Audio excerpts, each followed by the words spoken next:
শহীদ হব, ইসলাম বিরোধী এজেন্ডাগুলোকে আমরা রুখে দেব।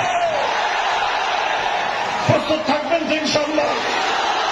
আমাদের চূড়ান্ত সফলতা, চূড়ান্ত গন্তব্য আল্লাহর জমিনে আল্লাহর খেলাফত কায়েম করা, মানব রচিত তন্ত্রমন্ত্রের জাতকল থেকে দেশ জাতিকে মুক্ত করে আল্লাহর জমিনে আল্লাহর প্রদত্ত রাজনৈতিক বন্দোবস্ত খেলাফতের ব্যবস্থা বাস্তবায়ন করবার জন্য আমাদের সংগ্রামকে আমরা অব্যাহত রাখবো ইনশাআল্লাহ।